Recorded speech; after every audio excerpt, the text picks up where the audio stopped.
I always say, telling this story, it was like a Tarantino movie. Blood was coming out of my upper left area by my shoulder. And as I turned on the wall, there was a spray of blood. And I realized, yeah, it's a shot. Hey gang, I was at my local gun shop the other day picking up a little EDC, a little micro 9mm the other day, and I had a glimpse at the ammo prices, and it's nuts how expensive ammunition is these days.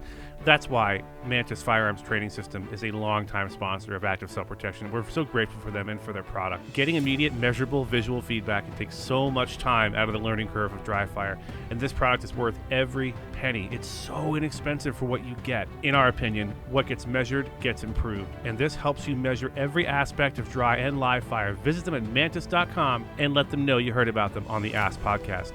All right, gang, welcome back to the Active Self-Protection Podcast. I am your host, Mike Williver, your favorite former Fed. With us today, a good friend of mine and a good friend of John Correa. His name is Juan Rivas. Juan is married with one child, one daughter. He is in real estate in the Phoenix area, and we are pleased to have him on the show. He has a pretty harrowing tale to tell. It isn't the best outcome, but that's okay. We want to learn all the lessons, not just the fun ones where everything turns out perfectly in the end. We want to hear all the things and learn all the lessons we possibly can. And I think it's pretty cool that he would be willing to come on and talk about this. Juan, thank you so much for being on the show. Well, thank you for having me, Mike. Absolutely, my pleasure. Talk to us really quick about your history, self-defense, guns, anything like that in your past. Did you ever do martial arts or go shooting or anything like that prior to this incident? Prior to this incident, no martial arts, or actually very little when I was a kid, just some karate, but nothing big. And shooting. So when I became a citizen, so that's part of the story, right? I'm Colombian and I've been here since 2004. But when I met my wife, her dad was a retired cop. And so I went to meet her, right? To meet her family. And the first thing that he did was taking me out shooting. That wasn't intimidating at all. He was like, my daughters know this story very well. Go ahead. Yeah. So that was pretty intimidating. But so I had a little bit of shooting experience with him. He taught me how to shoot, how to handle guns. So first of all, let me say bienvenidos, and I'm glad you're here. We need more good people. We should be importing only cool people like you for future reference. So we're all glad you're here. And second of all, were you sort of, I guess what I'm getting at, were you self-defense minded? Was it something that you thought about before your incident? Were you aware of your surroundings, would you say? Were you, in that mindset prior to this incident? No. The short answer is no. So we had guns in the house, but they would stay in a drawer, right? And so just tucked away. And I hadn't really paid too much attention to any of that. On the other hand, my wife had, because she has been a volunteer with Glendale PD as a victim advocate for several years, and years before we even met. So she did have the mentality, at least, of surroundings and security, but not me. I hadn't paid too much attention to that stuff.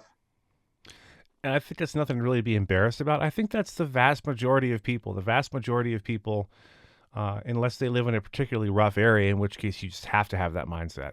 The vast majority of people just kind of go through life and think that's not going to happen to me. It happens to other people, and I don't fault people for that mindset. I don't think it's their fault. It's something that you probably don't think about unless and until you have an incident or a close call, or it's been inculcated into you some way, through your surroundings, through your family, or whatever. So I think you were probably like most people. I think most people have that mindset. So you had an incident back in April of 2010. And as I always say to my guests, I know roughly what happened to you. I don't know the whole story. So I want to be learning about this as the audience learns about it. The folks at home driving in their cars or sitting in their cubicles listening to our voices right now, you will be hearing about Juan's incident at the same time I do. So April 2010, where were you? And tell us what happened in your own words, and take your time. Okay, so I have told this story so many times because obviously it's such an interesting story. But when I start telling the story, I tell with the background of the Sure. story, because Absolutely. most people will. The first question I will get is, "Well, were you doing something bad?" And so when I start with the background, it helps. Um, it was 2 weeks before my graduation from Arizona Christian University. That's where I met John Correa, and it was about a month before our first anniversary of being, married. I was working also in a credit union as a financial advisor, and really not that many friends, and obviously no enemies. Working in a credit union, going to Christian school, nothing that would scream enemies, right? Right. So that's the background.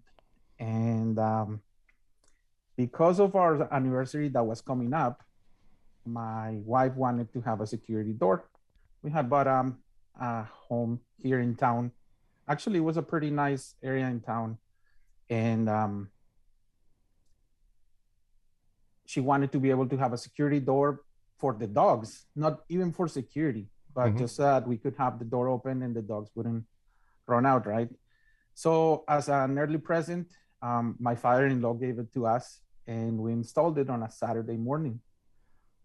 And so we did all that. We installed it. It was pretty nice, and they left, and it was a normal Saturday, right? They left, and I was doing some homework at night. My wife had already gone upstairs, to bed. And so here I am doing homework, thinking nothing. Um, Totally not the mentality of anything can happen, but just Mm-hmm. doing homework, doing nothing. And 10:20, I think it was 10:20 or 10:30 at night, somebody rang the doorbell. And so I came to answer the door. I had, we had two dogs, but one of them was a pretty big dog. It was a Rhodesian Ridgeback. Mm. Awesome. I loved him. His name was Sarge. And so he's barking at me like crazy. Obviously, he would always bark, but this time I will always say that he either smelled or knew something. He was barking like crazy and pushing me. Can I Uh, assume that 10:30 at night doorbell ringing was not a common occurrence? This was unusual. it was unusual, but again, in my mind, it wasn't anything too out of the ordinary, Mm-hmm. right? Uh, Something that would trigger something in me. I just came to answer the door. And so I tried to see through the peephole, but because of the new security door, couldn't see anything. Mm. Um, so I said, "Who is it?"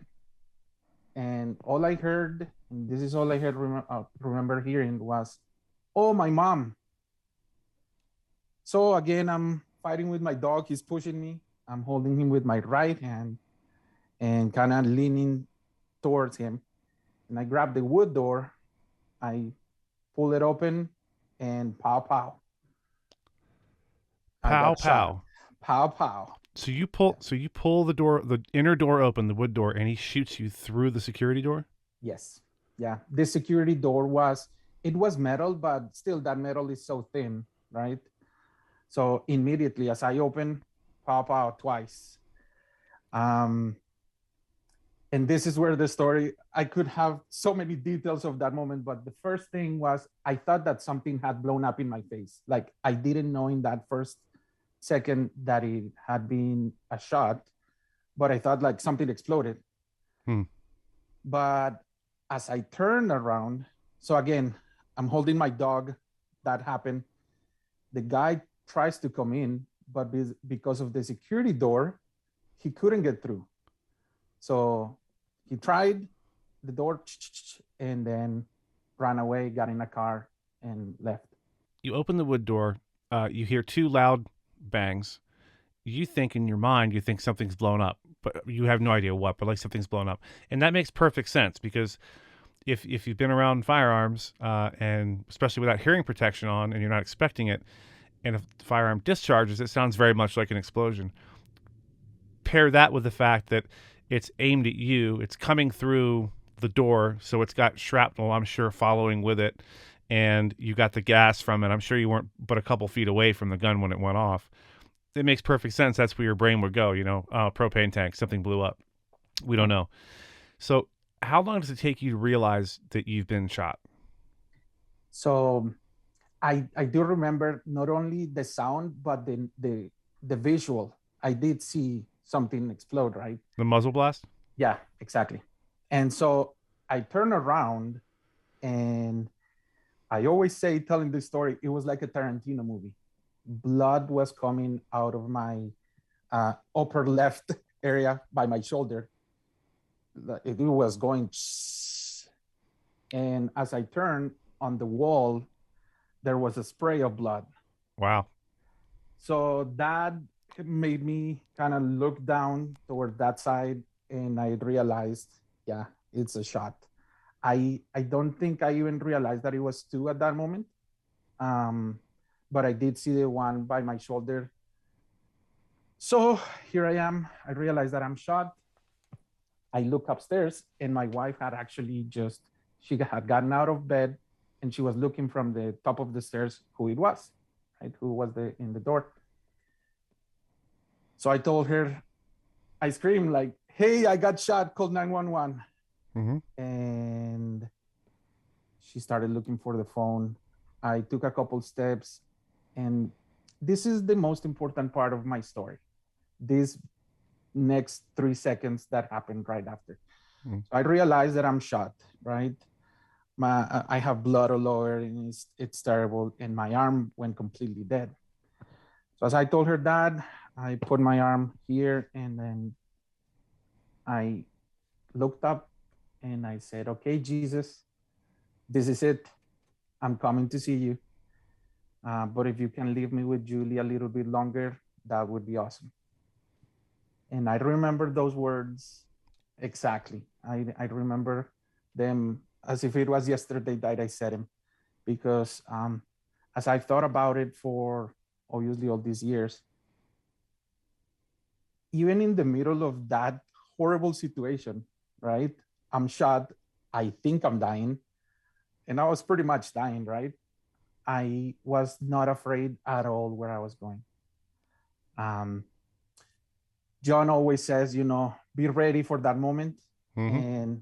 And actually, I think I was ready. I was ready because I knew with 100% certainty that had I died at that moment, that I was going to see Jesus.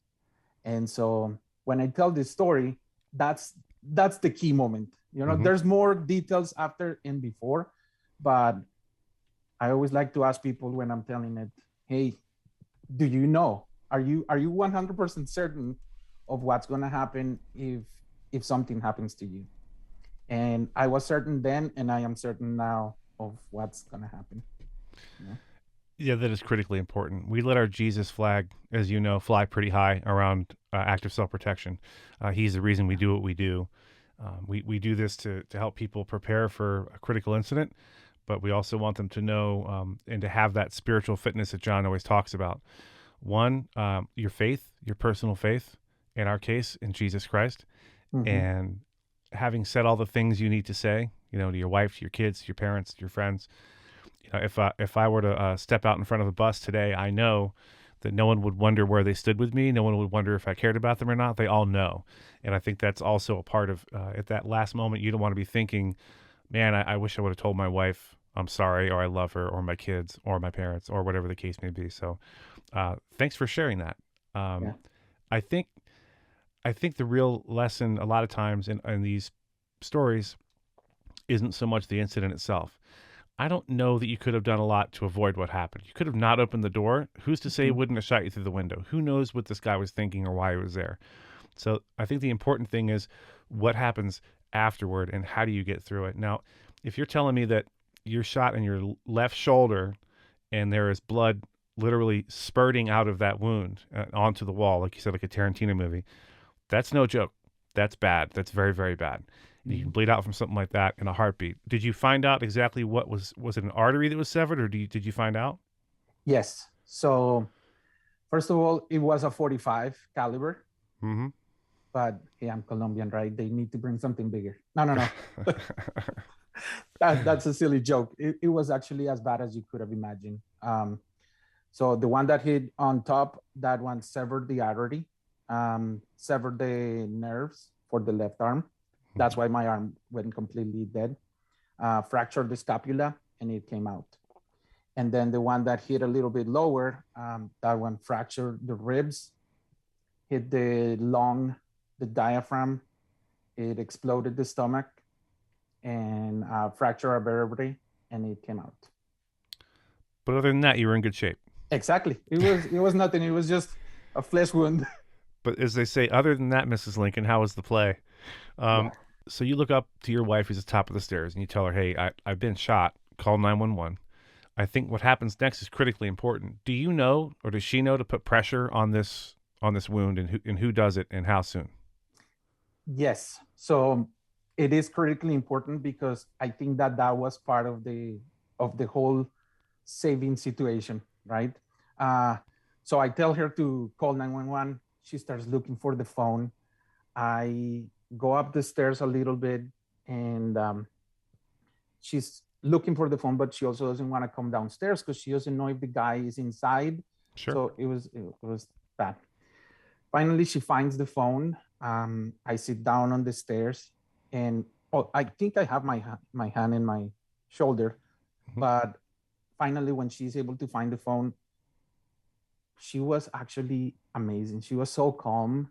I don't know if it was because of her training as a victim advocate. I do think so. But she's on the phone, and then she's the one putting pressure on me for a long time.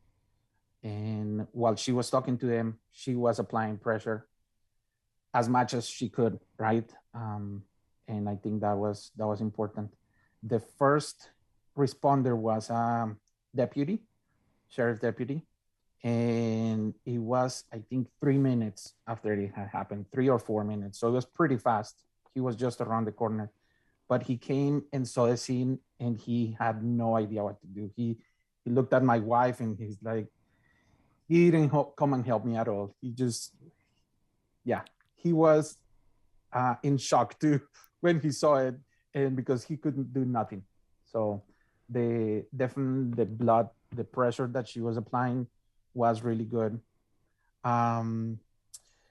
Continuing with the blood pressure, putting pressure there, when the paramedics got there, I remember, so I'm in the stairs, right? Let me backtrack a little bit. I did pass out for like 10 seconds. And then I came back, and I remembered everything until I got to the hospital. So the paramedics got there, and I remember one yelling to the other, "Man, this is really bad. We need to just tape him and take him." So I started putting pressure again, and they put tape from the bottom of my back to the other side to my legs. Over your shoulder? Yes, over my shoulder. And I was covering tape because the blood was not stopping, and they just kept trying to stop it. So they had to it was taped all over to put some pressure. So yeah. Do you remember roughly what color the blood was? I know it was red, but would you characterize it as a dark red, a light red? Was it frothy? Was it viscous? I do not remember about the coloring specifically, but the warmth, because it was so much that I felt all the warmth around me, and my hand, when it was just covering it.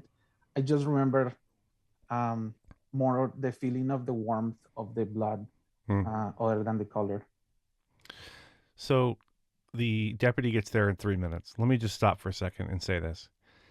If you are a law enforcement officer, you owe it to yourself, you owe it to your partners, and you owe it to your community that you serve to get some basic first aid, stop the bleed training.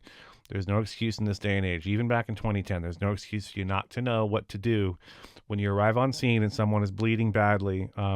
It's not even that complicated. It really isn't. It's just direct pressure, wound packing, tourniquets. Not a tourniquet in this case, obviously, but it's super simple to learn. I know most areas have training that's relatively inexpensive or even free. So go out and get the training, have the equipment, and as John likes to say, if you're in law enforcement, have the equipment on you, not in your car, not in your bag, on you, on your belt, on your vest. But I digress. So the paramedics show up. They're doing their best to pack this wound and get you out of there. Do they life flight you? Do they give you an ambulance ride, or how did you get to the hospital? So they started the helicopter. I know that for a fact because the insurance charged for it. But so they started it. But when they finally stopped taping me, they thought they calculated everything, how long it would take to get to the hospital, and they said it's gonna take longer for the helicopter to actually get here and take you than if we take you. And so they put me in the ambulance and they took me. The interesting thing is that it was in the west side of town, and my wife is in the ambulance, right? They put me in the ambulance, and I remember just screaming like, "Oh my goodness, why is this taking so long?" It was because even from the very far west side of town, they had to take me to St. Joseph's Hospital in downtown because that's the uh, trauma one hospital here. It was the closest one. And so my wife she knows where the hospital are. And she's like, why are you passing that hospital? And they're like, no, we need to go to St. Joe's. It took about 30 minutes, I think, to get there. Yeah. And I'm going to say the pain that I was in after when the shock had stopped, the pain on my arm was terrible. Obviously because of the severing of my nerves, the pain was actually unbearable. I remember screaming the whole way, just stop this. And then they just kept saying, we're almost there, we're almost there. And they finally got to the hospital. So a couple things I think are worth noting here. One is, yeah, the EMS has to do a calculation. They have to do some real calculus, some math when it comes to, do we take him by ground or do we call a helicopter? A couple reasons for that. It's 10:30 at night. Traffic is relatively light, probably in the greater Phoenix area compared to any other time of day. In Phoenix, if you don't know, you might as well. It's like, I call it LA in the desert because now it's so big and sprawling, and there's so much traffic and congestion that it's like living in LA, but without all the cool tropical breezes coming off the ocean. So so they have to figure out, is it going to take longer to drive him or to fly him? The thing, obviously, it makes sense that a helicopter is going to take less time. The problem is, the sheriff's department has to identify a landing zone for the helicopter. They have to clear the landing zone. They have to vector the helicopter in, and the helicopter has to land successfully. And they have to figure out, where is there a place close enough by? How long does it take the helicopter to get airborne and to get here? All those travel time comes into play. So they have to figure that out. But I got to tell you, if you're bleeding that bad, man, 30 minutes is an eternity, especially being in pain. Do you know if they gave you pain meds in the ambulance, or were they prohibited from doing so for some reason? It could be because of the nerves. They didn't give me anything. I remember specifically because so when we got to the hospital, they had told me that they couldn't give me anything, that I needed to wait until the hospital. And I remember, you're on the table and everybody's doing their own thing. They're taking my clothes off and everything. And the doctor starts asking me questions, about medication and anything medical history important right now for us to know. I answered a couple of questions, and then I told him, Doc, I really can't take this anymore. Please give me some medication. And then he put the medication in, and that's when I went into a basic coma for 11 days. So you get there, you're begging for pain meds. I don't blame you. I can't imagine how much pain you must have been at that time. I know I've met quite a few people that have been shot, and none of them describe it as an enjoyable experience. That's for sure. You go under in that moment. In the interim, your family's worried. Everybody's worried about you. There's a lot going on behind the scenes that nobody else sees. You wake up 11 days later. Who's the first person you see, and what do they say to you? I do not remember exactly the minute that I woke up, but my wife was by my side the whole time. St. Joe's was really, really good allowing her access, and she was with me. My family was also there most of the time. They actually were able to get a hotel right next to it and be paying attention to me. Um, so I did wake up a few times during those 11 days. I would wake up and then I would go out again. One of the things that I remember was that so many things happen in the brain and the dreams, and this is something that I, from that moment, when I hear that somebody is in the hospital or shot or something like that, I always try to pray for their dreams. The panic that I experienced for all those days and the things that I dreamt of, it was like being in a horror movie for days. And I just kept different stories about, or, in my head, of how I gotten shot. Some of them were like actual movie stuff. Right. And, but so it was terrible, those days of the dreams. So one of those times that I woke up and I remember who I saw was the nurse. And I knew in my head, I knew for sure that he was part of the people that wanted to kill me. Oh boy. And so, yeah. And so I'm all, connected to everything, and I'm trying to get up and to fight him. My dad came in, he couldn't calm me down. Finally, my brother came and he's like, no, no, he's just your nurse. He's not part of anybody. He's just, Right. and so he calmed me down. But that's the first time I remember waking up for that. But then when I actually came to my senses, my wife probably was there, and yeah. I think if you before we got started, you were telling me, I don't know if this is going to be a very good show. It's not very interesting. I just got shot through a door and that's it. This is why we do this show. I've never heard anyone talk about having these sorts of dreams and paranoid delusions that are out to get you. To wake up at the hospital and in your mind, the first person you see is part of this plot, this cabal of people trying to kill you. It's funny in the retelling. It was not funny at the time. I know it wasn't. It had to be a terrible feeling, and I've never heard of that. See, this is something that I think other people, if God forbid they find themselves in your position, can be aware might happen. Not that they've heard you talk about it, or they might have been in your position already and be like, oh, it wasn't just me. I wasn't the only person that had that. I'm not crazy. There's nothing wrong with me. That's a normal response to that. So thanks for telling me about that. That's very interesting. Yeah, I've heard about some people with COVID, right? That have been under for a long time. They've also had some dreams, and I absolutely respect and love nurses and doctors, but sometimes that's part of the harm that they get, right? If I could have gotten up, I would have probably punched this nurse, Right. But fortunately, I couldn't do it. But, yeah. Right. So, do you know how many surgeries you had and what all they did to you? Not exactly the amount of surgeries, but the main ones were they opened my stomach from bottom to top to my chest. They had to open it to repair the stomach and the lung thing and the diaphragm, but especially the stomach, because so since it exploded, right? Basically, all that stuff goes out, and that's what, after they save you in the beginning, that's what can kill you in the second. Yeah, after sepsis, that. septic Exactly. shock. Yeah. Yeah, exactly. So they had to clean me out, and that was the first part of the surgery, trying to clean all that. But also another major one was the one on the top by my shoulder, Mm-hmm. because obviously the artery.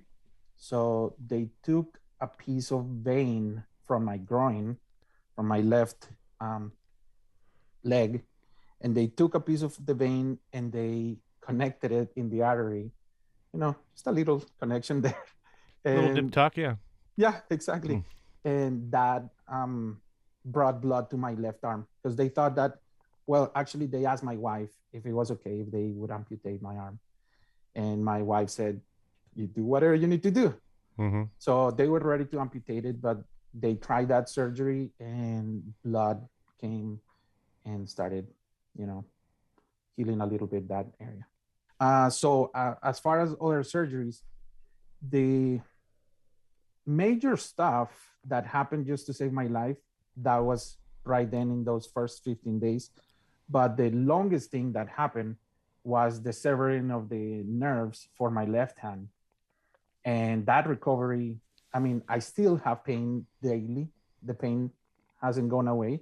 It has gone down considerably, but I would say that the first 5 years of the recovery sucked. There were many days that absolutely sucked. I was in pain medication daily at an amount that most people would even comprehend. Most doctors that didn't know my story would see how much I was taking and they were like, "How are you not dead?" And the thing is that the pain medication wouldn't even take away the pain completely. It would just kind of take the edge. So the pain in the arm was a long process. But to complete the answer of the surgery, so the first time I went to a neurologist in St. Joe's, he looked at everything. He looked at the exams and he said, "Forget about your left hand. It's never gonna work." And obviously, with my wife, we're like, trying and everything. Yeah. But I wasn't doing anything. I wasn't working. So we thought, well, let's get a second opinion. And the area, it's the brachial plexus, right? That's where I got shot. And I found out that Mayo Clinic in Rochester has the brachial plexus clinic. So it's this, yeah, it's Very this doctor. specific. Exactly. Yeah. And so he specialized in that area specifically because a lot of soldiers coming back were getting hit in that area because that's where the vest doesn't protect. So he had some experience with wounds, shot wounds, and in that area. So I went there and he told me, "Oh, okay, no, this is actually easy. Just we need about a year of recovery and then we'll do a surgery." And the surgery in my left hand, obviously people can't see me, but if I don't tell people what happened in my hand, they wouldn't recognize it immediately. And that was another miracle. They took a piece of tendon from a cadaver. They took a piece of tendon from my other leg, and then they connected it because I really had no movement in my thumb because it was part of the nerve severing just ruined all that and it atrophied. But with this surgery, they were able to kind of connect things. And now I have about 60-70% of my hand movement. I can do certain movements, but I can grab things, and that's what's important. And it beats the heck out of not having your use of your left arm at all, which is what they were initially telling you. Exactly. And it wasn't because he was a bad doctor, because he was actually a really good doctor, the one here, but he was just not specialized in that. So when I found the actual person that knew about it, he was able to do it. But I think that also surgery was a miracle. One part of the things that I need to say about miracles, if it's okay with you, the saving of my life, even the doctors thought that it was a miracle. And one part of the story of that night is my brother-in-law was a firefighter with Phoenix. And so obviously this happens, he gets cold, and I'm there in the table. Because he was a firefighter and working that night, he was able to go through and just punch the codes and go to where I was. They're taking care of me in the beginning in the emergency, and he asked the doctor, "Hey, doc, how is he doing?" Obviously, he didn't know that he was my brother-in-law, and the doctor told him, "There's nothing we can do for him. He's gonna die anytime." So even the doctors thought that it was really a bad chance, but they did, right? And I always will say that God allowed it to happen, but God acted so many times, saving me and giving me another chance. About a year after the incident, when I had a checkup with the head surgeon of St. Joe's, he saw me from the hall and he recognized me and he went, "Hey, Miracle Man, how are you doing?" That's great. So,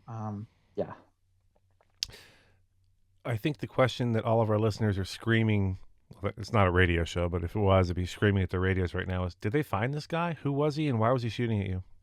Yeah, so that's the question that always comes to mind, and that's exactly why I start telling the story with I had no enemies. I was a good boy, doing nothing bad, because they never really found out who it was or why it happened. And so the unfortunate situation about the investigation is that I don't know if it's because there's not a specific police department for that area and it's just the sheriff department, but even though I respect law enforcement, I love my cops, and my wife, works with them, and we love cops. That investigation was, I don't think that they were really putting the effort in the investigation. Don't know if I should mention this, but we had to have a supervisor from another city, from another department, call their supervisor and kind of find out what it was, how the investigation was going, because we weren't getting many answers. But finally, what they said was that it just looks like it was a case of mistaken identity.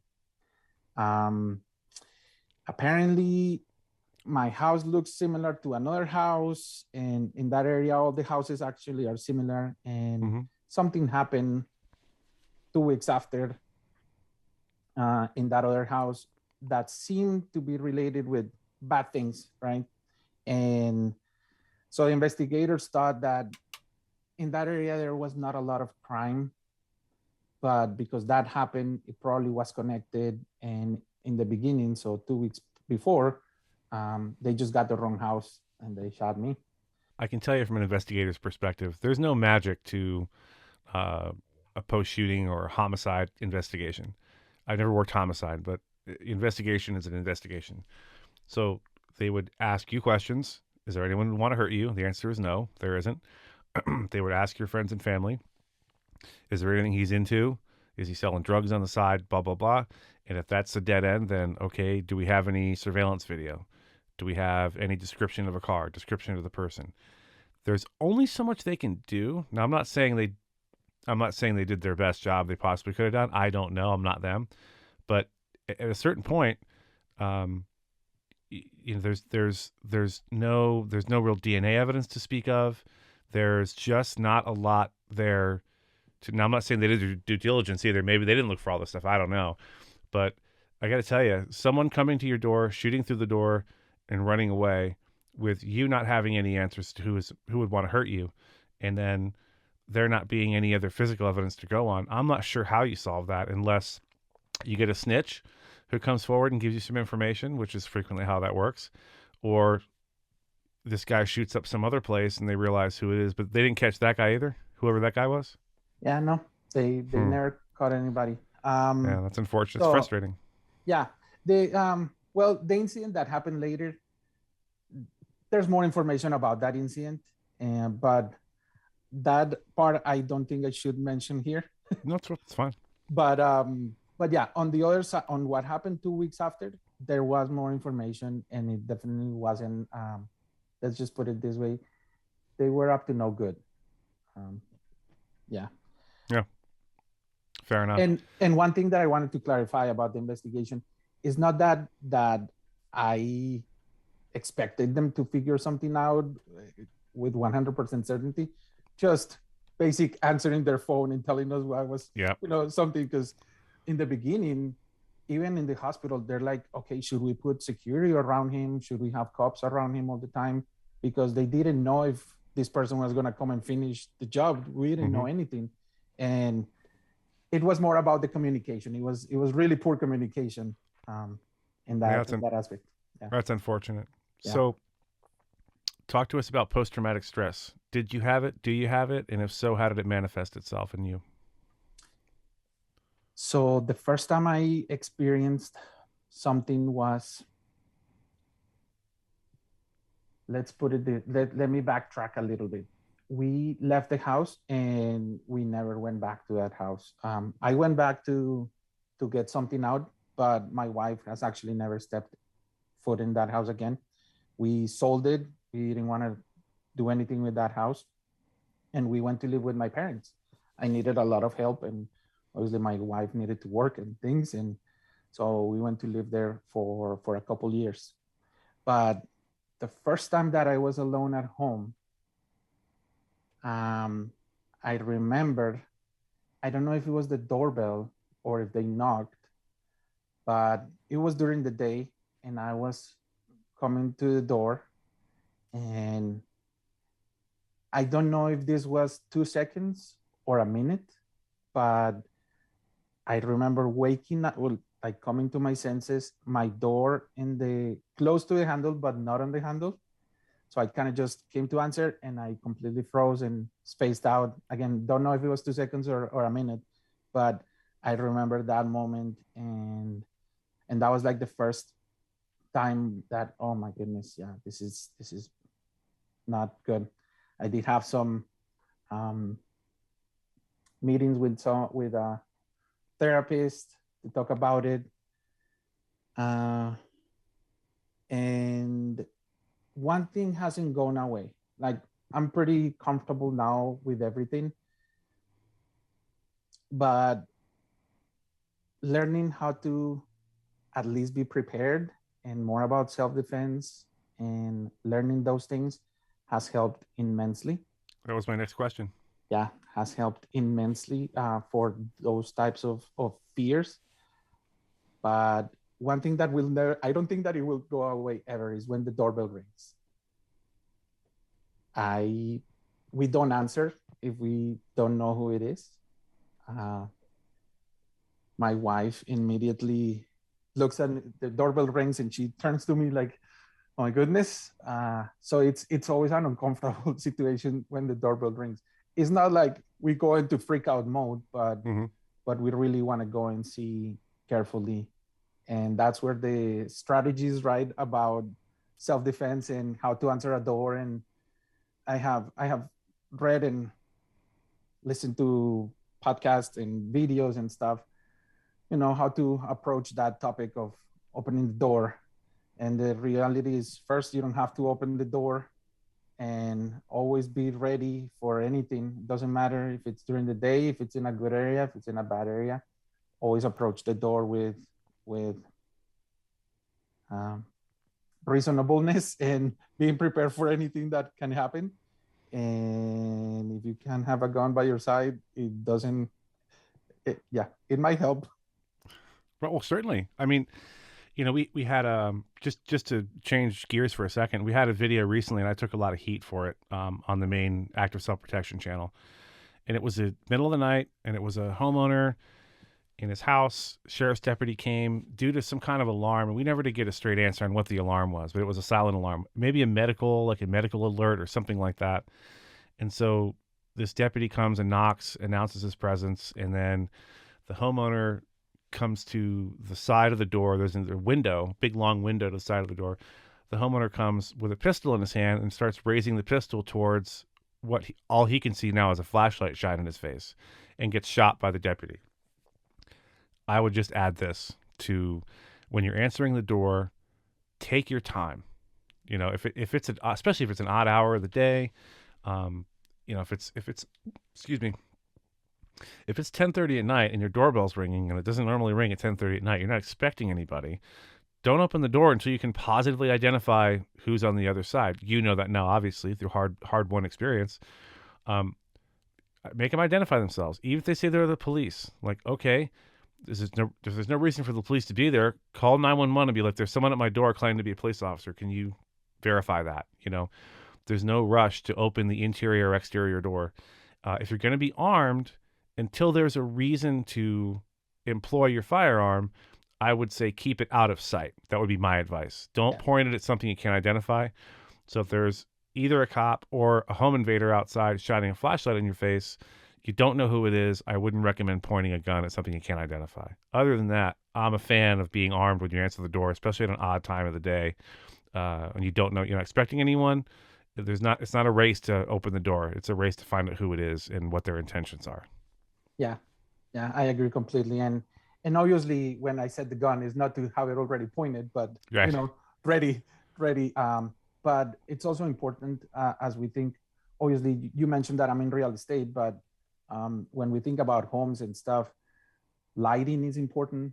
Cameras right now, they're so cheap. There's no reason not to have a camera that can alert you when somebody is there. I have the Amazon ones, Blink, and they're super cheap. Somebody gets into close to my house, I get an alert, I can see who is there, and that has helped also with that little bit of trigger when the doorbell rings. Yeah. I can look and I can know who it is, right? So everybody should at least have some type of security like that set up. Here's my last question, Juan, and I want to thank you again for coming on and telling this story. I know it can't be super easy to relive this stuff over and over again when you make presentations and talk about it, but I appreciate that.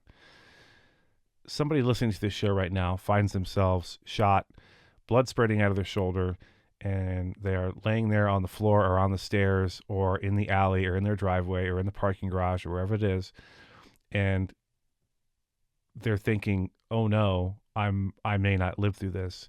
And they hear something that you said on this show go through their head in that moment. What do you want them to hear you saying? Be in a good relationship with Jesus. That's definitely a main thing. You don't have to know everything completely about theology and Jesus and churchy things and all of the things that can complicate it, but just know that he paid a price for us to know where we're going when we die, and that's the main thing.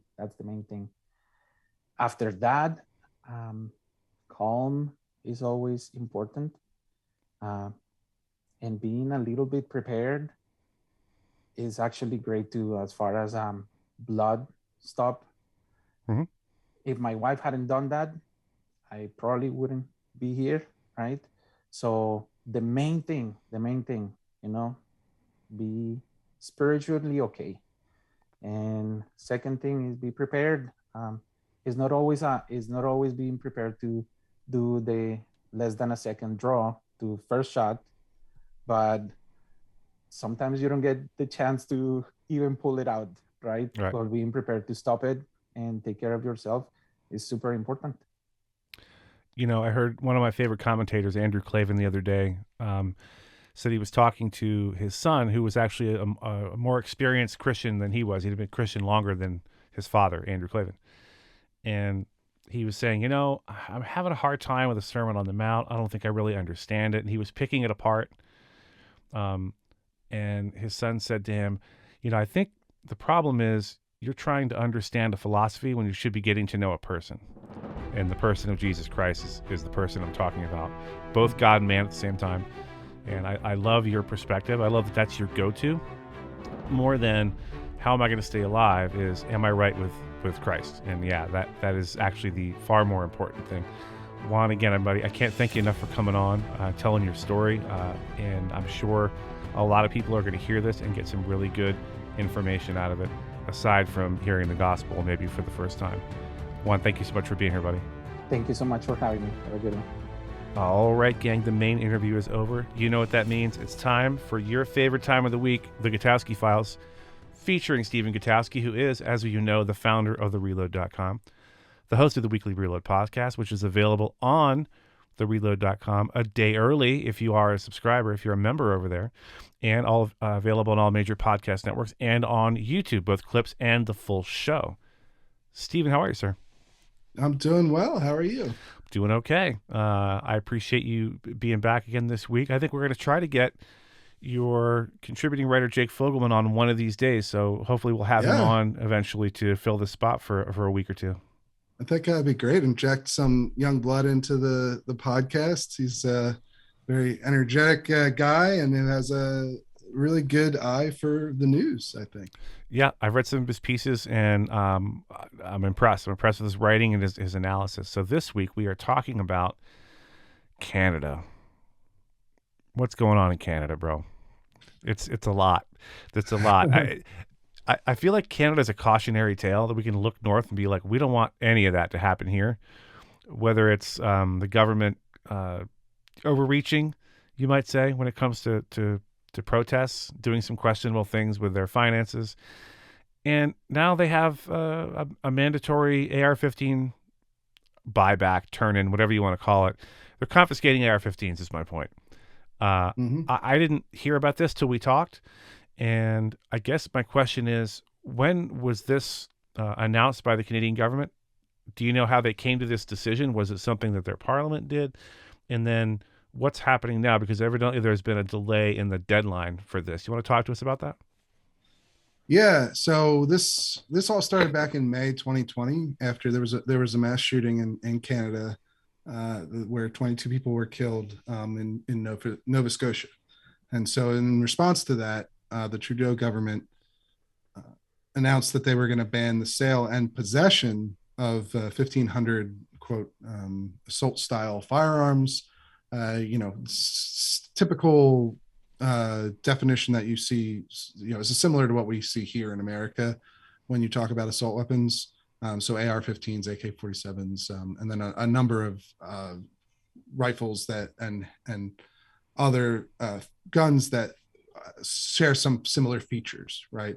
And so they also listed out 1,500 specific makes and models that would be banned going forward. Completely banned to own and to even have in your house, even if you previously bought them legally and registered them and haven't committed any crimes. Right, exactly. Yeah. So this is your classic confiscation efforts, similar to what Australia did in the 90s, and what Beto O'Rourke has advocated for here in America. This was a pretty significant undertaking, but they've really had a pretty lousy time of even trying to go about this, even trying to start this program. So good. 2020, they announced it was going to happen. And it became illegal for people who own these guns. And there's estimated to be 72,000 gun owners who are affected by this in Canada. Many of them registered. Many of these guns are registered, not all of them though. So that also opens up some of the kinds of questions that you hear here when we talk about here in the US, when we talk about these sorts of policies of how they would ever be possible to enforce. And so you still have the same questions in Canada, but they do have a head start in the fact that a lot of these guns are registered. So they do know who owns them and where they live, which is obviously, a big upper hand for the government if they want to try and take them away. But so it's been 2 years now. The deadline to turn them in was supposed to be April 2022. However, they've had a terrible time of making any progress on this effort because they haven't even come up with the buyback plan that they were going to put in place to actually try and get guns back from the owners. So they haven't even announced the details of that plan yet.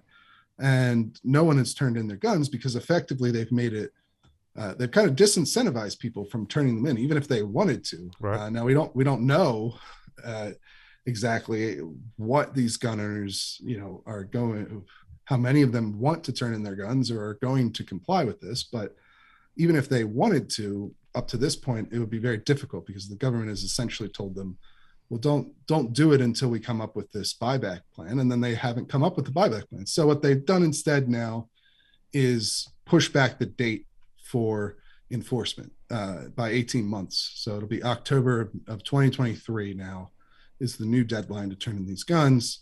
Of course, in the intermediate period here, you can't actually do anything with these firearms. You're not allowed to use them. I guess you're just supposed to keep them stored in your house. Essentially, for the most part, you can't take them to the range and shoot them. You can't do anything with them legally under this order. So it's a temporary reprieve for these, 72,000 gun owners, but it's obviously not over by any means. Deep down in my heart, I hope there's just Canadians all over the country out in the woods shooting their AR-15s like it's cool, like there's no tomorrow, in defiance of this idiocy. We think it can't happen here, but it can. It is possible for something like that to happen here. And you got to know there's people that want to see that happen, very much want to see that happen here. They're ill-informed people that think that somehow the means by which someone commits a shooting is relevant and not not just the criminal, his or herself, doing the shooting. I'm not a fan of this at all, and I hope people are paying attention to this in the United States and taking notes and voting accordingly, voting for people that will not allow this sort of thing to happen.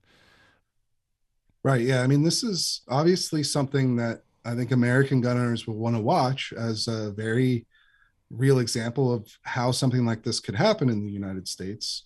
And I think in real life, as far as how this will play out, well, one, it is possible, given the length of time that this has been pushed out, that a new government could be elected in Canada that would do away with this plan.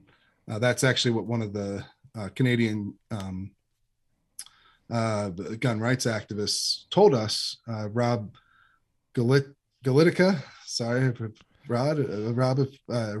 Shout out to Rod.